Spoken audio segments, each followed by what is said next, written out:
इस वक्त शाम को 5 बजे हैं और मैं जालौन पहुंच चुका हूं। बुंदेलखंड के प्रवेश द्वार जनपद जालौन आपका हार्दिक स्वागत करता है। जिला पंचायत जालौन, यहाँ से झांसी 151 किलोमीटर है। उदय सिर्फ 35 किलोमीटर बचा है।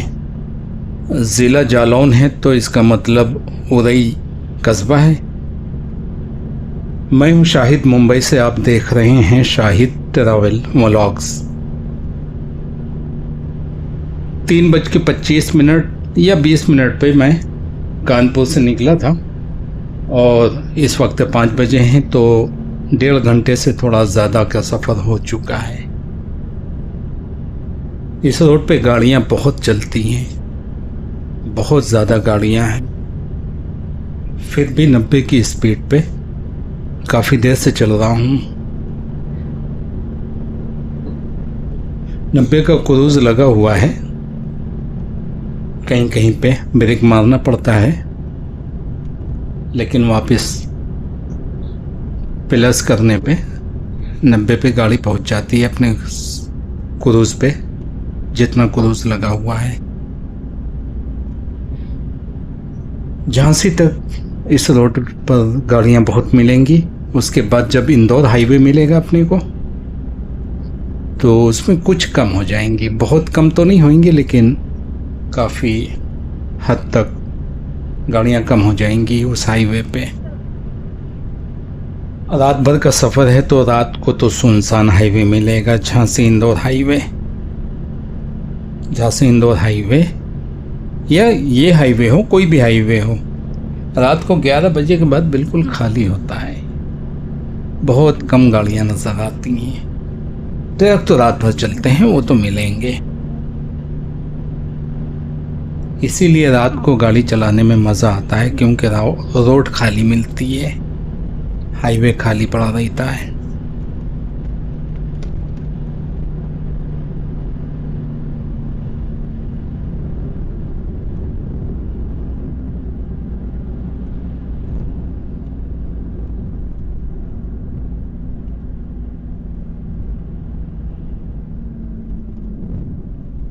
देखो 90 की स्पीड पे मैं चल रहा हूँ और कुछ लोग 90 की स्पीड से भी ज़्यादा तेज़ चल रहे हैं। मैं भी चल सकता हूँ, लेकिन मैं नहीं समझता हूँ कि इस रोड पे इससे ज़्यादा फास्ट चलाने की ज़रूरत है। 100 पे जा सकता हूँ, लेकिन बार बार ब्रेक मारना पड़ेगा तो फ़ायदा क्या है ज़्यादा तेज़ चलाने का। और ज़्यादा तेज़ चलाऊँगा तो एवरेज मिल नहीं पाएगा। 80-90 में अच्छा एवरेज मिल जाता है। अब ये वैगनर वाला जो 100 के ऊपर स्पीड पे चल रहा था, ये आगे चल के फंस गया। अब ये फिर मेरे पीछे आ जाएगा, तो ये तो उजलत हो गई। ऐसे स्पीड पे चलो कि बहुत ज़्यादा ना रेस देना पड़े, ना बार बार ज़्यादा ब्रेक मारना पड़े। बहुत ज़्यादा तेज़ स्पीड में चलाने का नुकसान ये है कि एकदम से ब्रेक अप्लाई करना पड़ता है और वो डेंजर है। एकदम से रेस देना, एकदम से ब्रेक मारना, क्योंकि बिजी रोड है, किसी भी वक्त कोई भी गाड़ी सामने आ जाती है। ये हाईवे तो फिर भी ठीक है, नेशनल हाईवे 27, ये तो फिर भी ठीक है। इस पे इतना ज़्यादा गाड़ी नहीं है, हद की हद से ज़्यादा गाड़ी हों, लेकिन फिर भी गाड़ी तो है। लेकिन नेशनल हाईवे 48 बहुत बिजी है, ख़ास करके मुंबई से बड़ौदा तक, और मुंबई से सूरत तक तो ऐसा लगता है कि सिटी पे चल रहा हूँ। बहुत बिजी है। हालांकि वो 6 लाइन हाईवे है, फिर भी हद से ज़्यादा गाड़ी हैं उसमें। पता नहीं दुनिया भर के लोग कहाँ से आ गए हैं उस हाईवे पे। बहुत बिजी रोड है, उसमें मज़ा नहीं आता गाड़ी चलाने में। यूपी से मुंबई जाने के टाइम पे सूरज सामने गिरता है दोपहर 1 बजे के बाद, जब ढलान शुरू होती है सूरज की, तो सूरज एकदम सामने गिरता है, और इस वक्त भी सामने ही है, कभी राइट में आ जाता है कभी लेफ्ट में। और जाहिर सी बात है कि जब सूरज की रोशनी डायरेक्ट कैमरे में पड़ेगी तो सामने का व्यू जो है इतना क्लियर नहीं आ पाएगा जितना क्लियर उस वक्त आता है जब सूरज पीछे होता है, कैमरे के सामने नहीं होता है। शाम को निकला हूं दूसरी टाइम, यानी 3:30 बजे के करीब सफ़र शुरू किया हूं मुंबई के लिए। तो रात भर गाड़ी चलाना है और दोपहर तक मुंबई पहुंच जाऊंगा। 22 घंटे तक पहुंच जाऊंगा रेस्ट लेते हुए, क्योंकि हर 2 घंटे के बाद तो मैं रेस्ट लेता हूं। तो अभी सनसेट होने वाला है, 1.25 घंटे के बाद सनसेट हो जाएगा, तो फिर रात शुरू हो जाएगी।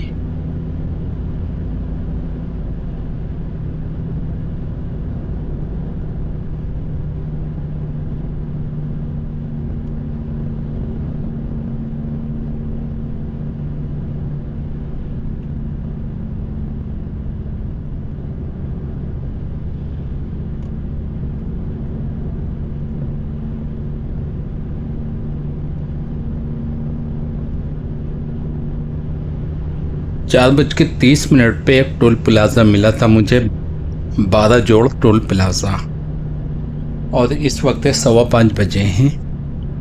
एक और टोल प्लाजा आ गया है, पता नहीं 60 किलोमीटर की डिस्टेंस पे है या कि उससे कुछ कम है।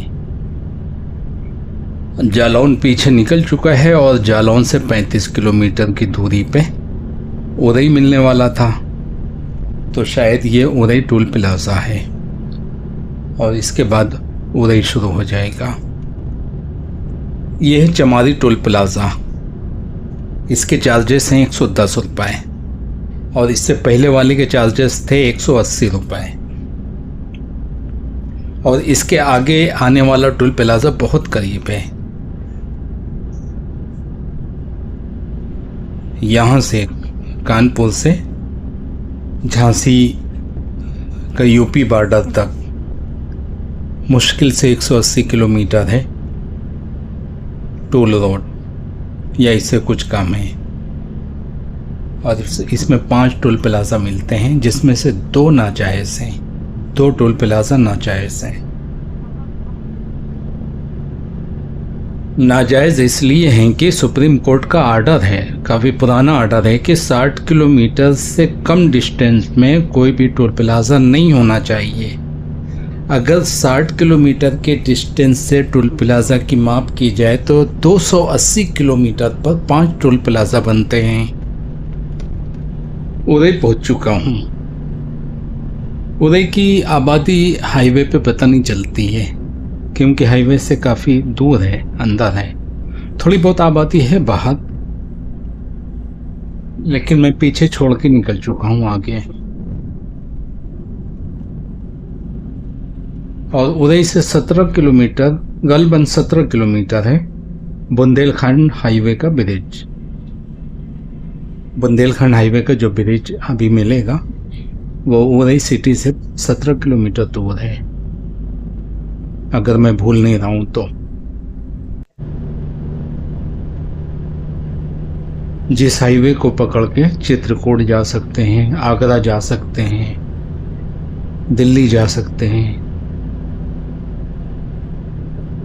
बहुत सारे इंटरचेंज हैं, कई जगह जा सकते हैं यहाँ से बुंदेलखंड हाईवे इंटरचेंज को पकड़ के।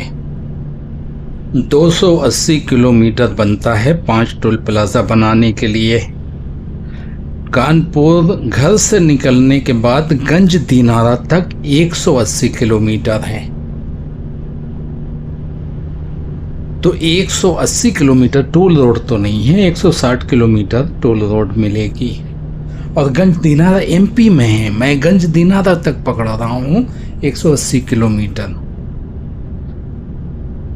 और कानपुर से गंज दिनारा तक इसी रोड पे 5 टोल प्लाजा हैं, तो 5 टोल प्लाजा के लिए अगर 60 से गुणा करेंगे तो 280 किलोमीटर का डिस्टेंस बनता है। आगरा जाने वाले अगर यहाँ से गुजर रहे हैं तो फिर पकड़ के लेफ्ट साइड से बुंदेलखंड हाईवे को पकड़ के जा सकते हैं। चित्रकूट जाने वाले भी यहाँ से बुंदेलखंड हाईवे को पकड़ के जा सकते हैं। लेकिन मुझे झांसी की तरफ से जाना है तो मुझे सीधे ही चलते रहना पड़ेगा। तो 180 किलोमीटर के अंदर 5 टोल प्लाजा मिलते हैं मुझे इस रोड पे। इस लिहाज से 2 नाजायज़ हैं और 3 जायज़ हैं। 500 मीटर के बाद बुंदेलखंड हाईवे का इंटरचेंज मिलेगा, जो कि ये रहा सामने। ये इंटरचेंज का ब्रिज है और एक और आगे ब्रिज है, वो सीधा चला गया। इंटरचेंज के लिए अलग से बनाया है, इस हाईवे को पकड़ने के लिए ये ब्रिज बना है। और आगे वाला ब्रिज इंटरचेंज का नहीं है, वहाँ तक पहुँचने के लिए है, इधर से उधर जाने वालों के लिए। नाजायज़ टोल प्लाजा एमपी में भी मिलते हैं, लेकिन वो काफ़ी लंबा डिस्टेंस है, काफ़ी लंबा डिस्टेंस है। 500-700 किलोमीटर पे तो टोल प्लाजा नाजायज़ हैं, 2 या 3। ललितपुर यहाँ से 199 किलोमीटर है। ललितपुर कई बार जा चुका हूँ, या ललितपुर से मैं कई बार निकल चुका हूँ आने जाने में, क्योंकि पहले सागर और भोपाल होते हुए मैं मुंबई जाता था और आता था। तो कभी बांदा होके, कभी ललितपुर होके, अगर कानपुर आना हो तो ललितपुर होके आता था मैं। ग्वालियर 178 किलोमीटर है यहाँ से। झांसी सिर्फ 104 किलोमीटर बचा है। गाड़ी चलाते हुए 2 घंटा 15 मिनट हो चुके हैं, इसलिए अब मैं सीट चेंज करूंगा।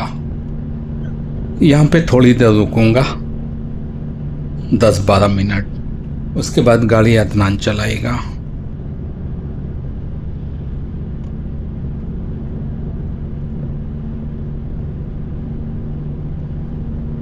देखो बोलो बॉक्स में साबुन के पाउच है क्या? साबुन के पाउच? ठीक है, है ठीक है। ये तो व्हाट्सएप का नहीं है, नहीं, पता नहीं कहाँ रख दिया। आज मेरी तबीयत थोड़ा ढीली है। मेरी आदत है फिल्टर पानी पीने की, आरओ भी कह सकते हैं, क्योंकि यूपी में आरओ के बिना तो गुजारा नहीं है।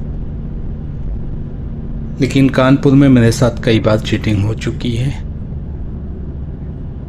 जिन घरों में आरओ लगा हुआ है वहाँ तो मैं ख़रीद के नहीं पीता हूँ, लेकिन बहुत से घरों में आरओ नहीं लगा है तो मुझे बॉटल ख़रीद के पीना पड़ता था। मेरे साड़ू के घर में आरओ लगा हुआ है, इसलिए मुझे इत्मीनान था कि मुझे फ़िल्टर वाटर मिलेगा।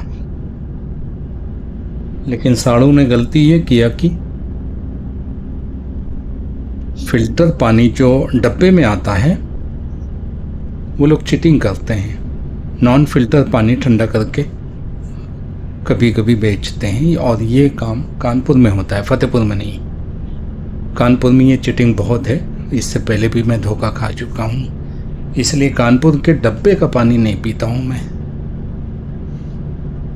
लेकिन मामला ये हुआ कि फ्रिज में जो बोतल रखी हुई हैं उसमें आरओ का पानी डालने के बजाय डब्बे का पानी भर भर के हमारे साड़ू ने फ्रिज में रख दिया।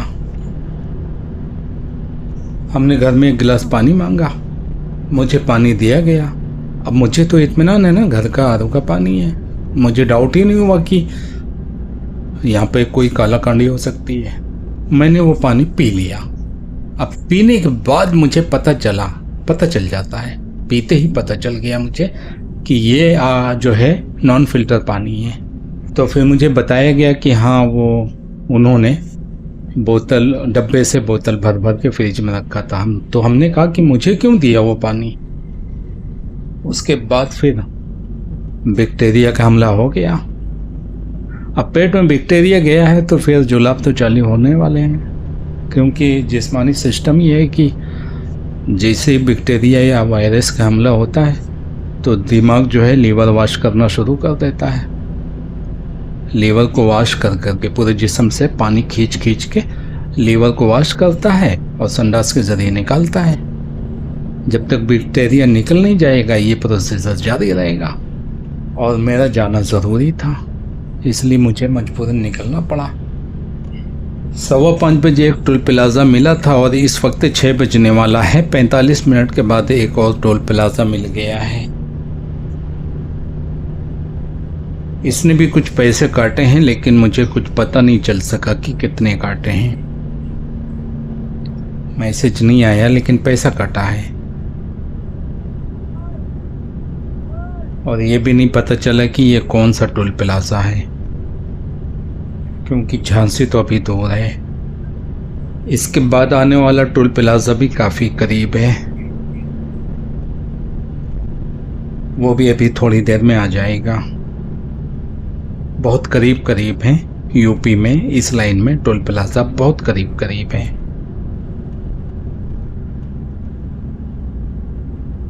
पांच टोल प्लाज़ा हैं कानपुर से झांसी तक, यूपी बॉर्डर तक, जबकि 3 जायज़ हैं, 2 नाजायज़ हैं। एमपी में भी नाजायज़ टोल प्लाज़ा हैं, वो मैं बताऊंगा आगे। तो आज मेरी तबीयत ढीली है, मैं गाड़ी कम चलाऊंगा, अदनान ज़्यादा चलाएंगे आज गाड़ी। इस वक्त गाड़ी अदनान के हाथ में है। शाम को 6 बज चुके हैं।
एरज बहुउद्देशीय बांध परियोजना, दूरी 18 किलोमीटर। ये क्या है पता नहीं, मुझे तो समझ में नहीं आया। सिर्फ इतना समझ में आया कि 18 किलोमीटर दूर कोई डैम है शायद। सनसेट बिल्कुल करीब है। अब तो साए भी ख़त्म होने लगे हैं, वरना लंबे तर साए होते चले जा रहे थे, अब हल्के हो गए हैं। सूरज की टिकिया दाईं तरफ नजर आ रही है हल्की फुल्की। गाड़ी अदनान के हाथ में है और गाड़ी की स्पीड का क्रूज लगा हुआ है 98 की स्पीड में। सनसेट से पहले का जो टाइम होता है, यानी सफ़र की शाम, बड़ी खूबसूरत होती है। काफ़ी अच्छा माहौल है, अच्छा लग रहा है चारों तरफ। और मैं पीछे वाली बड़ी विंडो वाली सीट में बैठा हूँ। मारुति सुजुकी XL6 की जो रियर सीट की विंडो होती है वो बहुत बड़ी है, ऐसा लगता है ट्रेन में बैठा हूँ।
सनसेट हो चुका है, सूरज कहीं पे नज़र नहीं आ रहा है। हाँ, रोशनी है, जैसे कि सनसेट के बाद जितनी रोशनी होना चाहिए उतनी रोशनी है। कानपुर, फतेहपुर और उसके हमनवा इलाकों में वाटर फिल्टर मिलता है। 20 लीटर का एक गैलन होता है, वाटर कूलर बोलते हैं उसको। 12-15 घंटा तक पानी ठंडा रहता है उसके अंदर।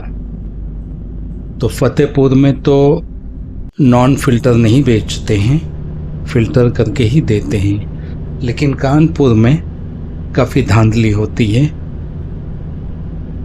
वो फिल्टर महंगा देते हैं और नॉन फिल्टर सस्ता देते हैं। फिल्टर वाला डब्बा 20 रुपए का होता है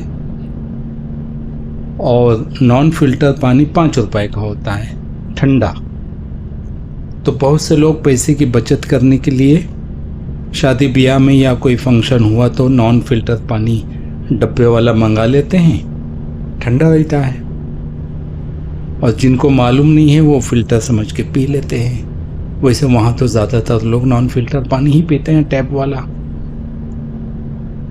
लेकिन कुछ हमारे जैसे लोग हैं जो टैप वाटर नहीं पीते हैं। मेरी आदत शुरू से पड़ी हुई है, टैप वाटर नहीं पीता हूँ। और जो लोग टैप वाटर नहीं पीते हैं, सिर्फ आरओ पीते हैं या यूवी, तो वो लोगों को अगर टैप वाटर पिला दिया जाए तो इन्फेक्शन हो जाता है, क्योंकि इम्यूनिटी कमज़ोर हो जाती है और वो झेल नहीं पाते हैं। फिर पानी के साथ में जो बैक्टीरिया होता है वो अगर पेट में चला गया तो फिर वो फंक्शन बॉडी का काम नहीं करता है, क्योंकि बॉडी की आदत नहीं पड़ी होती है।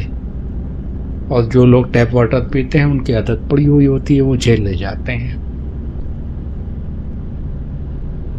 हल्का फुल्का वाला रेस्टोरेंट मिल रहा है पीने, गूगल मैप में थोड़ी होते है ये सब। रास्ता है देखना होता है। देखना शाम को 6:30 बज चुके हैं और अदनान और दानिश को भूख लगी हुई है, क्योंकि शाम को नाश्ता करने की आदत है। तो दानिश का कहना है कि कोई हल्का फुल्का रेस्टोरेंट देख के गाड़ी रोको। अदनान और दानिश दोनों आगे सीट में बैठे हुए हैं। अदनान तो गाड़ी चला रहे हैं, उसके बाजू में दानिश बैठा हुआ है, मैं पीछे आराम कर रहा हूँ। एक और टोल प्लाजा आ गया है। 120। आप देख सकते हो कि कितनी जल्दी जल्दी टोल प्लाजा आ रहे हैं। एक 5:15 बजे आया था, एक 6 बजे आया था और एक 6:30 बजे आ गया। 6:30 बजे, इस वक्त 6:30 बजे हैं। 120 रुपये काटा है इसने, पीछे वाले 110 रुपये काटा था। और यहीं पे कुछ नाश्ते की दुकानें हैं और यहाँ पे रुक के बच्चे लोग नाश्ता करेंगे। मैं भी दोपहर में कुछ खाया नहीं हूँ, कुछ हल्का फुल्का मिल गया तो खा लूँगा।